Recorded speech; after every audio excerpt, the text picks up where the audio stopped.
Seguir las recomendaciones para la vacunación es muy importante para la propia salud de la persona y miembros de la comunidad.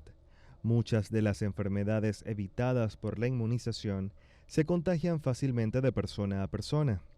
Estas afecciones se diseminan rápidamente entre los niños no vacunados, quienes están expuestos aunque vivan en áreas donde la enfermedad no sea frecuente.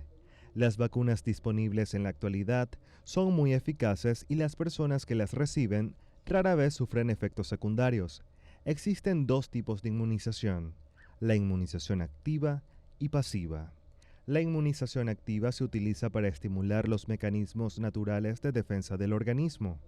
Por su parte, en la inmunización pasiva se usan los anticuerpos contra un microorganismo infeccioso específico.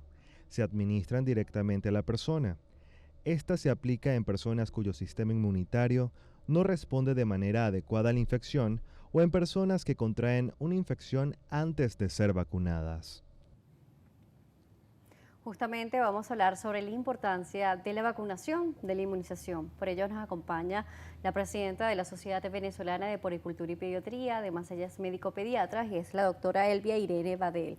Un gusto recibirla, bienvenida. Muchas gracias.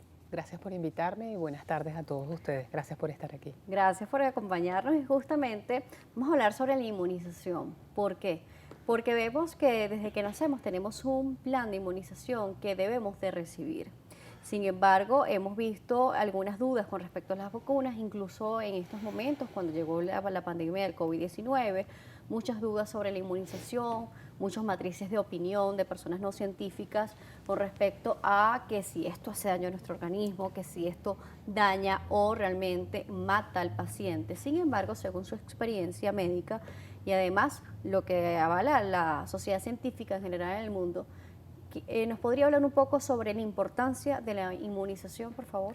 Sí, muchas gracias por esa pregunta tan amplia y tan interesante que ojalá mis palabras sirvan para tranquilizar a la población y sirvan para que dejen esa tonta idea de que las vacunas no funcionan y puedan cumplir con los calendarios vacunales que ya están establecidos. Para darle una idea, desde que el hombre descubrió que hervir el agua le salvaba la vida, las vacunas son el segundo invento en el mundo que salva más vidas al año. Yo lo único que he visto desde que tuvimos la pandemia COVID y se inició la cobertura vacunal con la vacuna COVID es una caída libre en la mortalidad de la enfermedad, ¿sí? Se enferman, es verdad, nos puede dar COVID, ¿cierto? Claro. Pero la mortalidad que vimos, que nos aterró en el 2020, en el 2021, no existió más después de la aparición de la vacuna. Veo con curiosidad que cuando ustedes eran pequeños, seguramente los vacunaban y sus padres estaban tranquilos, o ustedes se vacunaron y no pasó nada. Seguramente cuando ustedes tuvieron hijos y los llevaron al pediatra, los vacunaron y ustedes, perfecto, que los vacunan, porque no se van a morir de las enfermedades inmunoprevenibles, que se llaman así porque se previenen a través de una vacuna. Pero la tecnología sin duda ayuda mucho o desinforma mucho. Por supuesto. Como nos quedamos en la casa en pandemia leyendo, en vez de leer libros, literatura, ciencia o tecnología, leímos TikTok, leímos el celular. Entonces, ¿qué pasó? Que aquellos amigos de la desinformación empezaron a hacer su trabajo. Para nosotros los científicos, los antivacunas son el equivalente a los terroristas. Yo le garantizo que usted está en una cafetería en París y le pasa a una persona con una sotana blanca, una bata, y usted tiembla, ¿verdad? Me piensa que puede haber un atentado. Bueno, eso mismo es para nosotros los antivacunas. Con respecto a la vacunación, y para reforzar esto, nos habla de algo muy importante, es, por ejemplo, cómo se comporta el venezolano desde hace muchísimos años sobre la inmunización sobre los bebés. Claro. E incluso vemos cuando se inmuniza o se vacuna un bebé que pueda tener fatiga, un poco de quebranto, llanto por el dolor. Sí. Y cuando nos vacunamos adultos podemos tener dolor localizado en la zona de la vacuna, por ejemplo el brazo. Entonces, Sí. no sé por qué actualmente nos sorprendemos del dolor o el posible quebranto ante una vacuna. Sí, así es. Y puede inclusive, si es una vacuna antiinfluenza, que la necesitamos en este momento, pudiera sentirse, la primera vez que se la coloca, hay algo que se llama el síndrome flu-like, que le puede dar una gripecita, claro, mucho menor, porque se supone que la vacuna va a hacer en el individuo una mínima estimulación una mínima sintomatología de la enfermedad que está previniendo, ¿entiendes? Entonces es normal que puedas sentir dolor de cabeza, que puedas sentir malestar, astenia, que es debilidad. El día de la vacuna, 24 horas, más allá no. Lo que no dan las vacunas son enfermedades posterior a la aplicación de la vacuna, porque en medicina, en bioética, hay un principio que dice no hacer daño. Y nosotros, eso tiene que quedar clarísimo como el agua, nunca hacemos nada para hacer daño.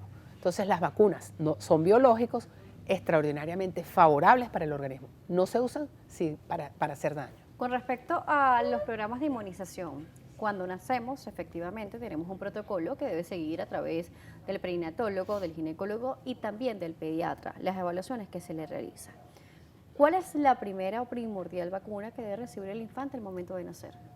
Eso depende del país donde viva. Si nace en Venezuela, debe ser la vacuna BCG, que es para prevenir la infección, las complicaciones de la infección por tuberculosis. Las vacunas son para todas las edades. Los rangos de las edades donde el sistema inmunológico está más debilucho, bien sea cuando está chiquito que está naciendo o cuando está viejito, allí en esos dos rangos de edades el sistema inmunológico está un poco que todavía no ha agarrado en los niños porque no se ha desarrollado y en los adultos porque ya envejeció. Entonces ahí hay que vacunar siempre, pero el rango intermedio, que es la gente que trabaja, el capital humano, ese también hay que vacunar. Por supuesto, por acá tenemos un comentario también de la audiencia porque estamos conectados en redes sociales, en Muy Instagram Live. Me gustaría que lo vayamos leyendo y usted nos ayude a Claro, aclarar. claro, Por gracias. ejemplo, nos dice Alexandro, nos dice lo siguiente: cuando se aplicó la vacuna contra el polio, aumentaron el número de casos, ¿por qué si ya estaba erradicada? Vamos a ver esto, porque esto usted nos lo puede explicar un poco mejor. ¿Esto es cierto, es falso o es...? Esa es una falsa verdad, Ok. porque ¿qué es lo que ocurre? La Organización Mundial de la Salud establece que usted tiene que vacunar el 95% de la población para darle seguridad a toda la población que está protegida. Muy bien. Aquel 5% que no se vacuna va a tener en ese 95% inmunidad porque se hace inmunidad de rebaño. Si las coberturas están bajas, como por ejemplo ahorita, que la tercera dosis de polio está por debajo del 50%, entonces tú tienes las 50% de posibilidades de enfermarte. Entonces, claro, por supuesto, los países, por ejemplo, nuestro país, bajó las coberturas vacunales y por supuesto que estamos en el histórico más peligroso para tener epidemias no solo de polio, de sarampión, de difteria, como lo hemos visto a partir del año 2016 hubo difteria, después de haber estado 24 años libre de la enfermedad. Entonces no son las vacunas las que lo están enfermando, señor, es la falta de la vacunación lo que lo está enfermando. Es muy importante seguir con todas las coberturas y además reforzarlo. Vamos a hablar de esto en la próxima parte, doctora. Nos corresponde establecer una pausa. La presidenta de la Sociedad Venezolana de Precultura y Pediatría nos seguirá acompañando, la doctora Elvia Irene Badel, quien es presidenta de esta sociedad y además es pediatra. Si tienen preguntas o comentarios, las redes sociales activas para ustedes como siempre, @salud_gb, @DanielaJSalas. Volvemos.